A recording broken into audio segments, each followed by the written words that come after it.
बिस्मिल्लाहिर्रहमानिर्रहीम। अस्सलामु अलैकुम। आज हम पढ़ेंगे उर्दू बे से ख़त, वालदा के नाम ख़त, बीमार पुरसी के लिए यानी इयादत के लिए।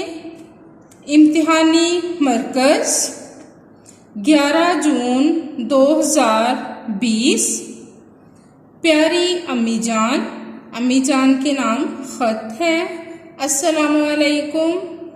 चचा जान के ख़त से मालूम हुआ है कि आप तकरीबन 1 हफ्ते से बुखार में मुब्तला हैं।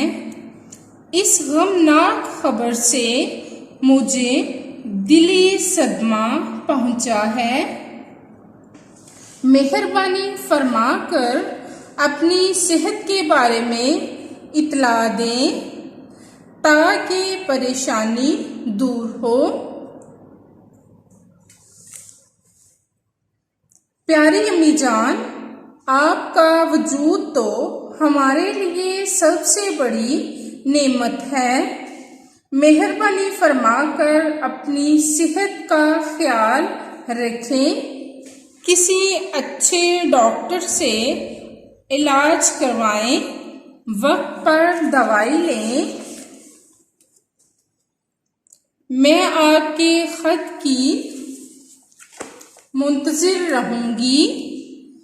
वस्सलाम। आपकी प्यारी बेटी अलिफ बे जीम। यहाँ पर आप अपना नाम लिख सकते हैं। डायरी देखिए। वालदा के नाम ख़त, बीमार पुरसी के लिए याद करें और लिखें। इजाज़त है। अल्लाह हाफ़िज़।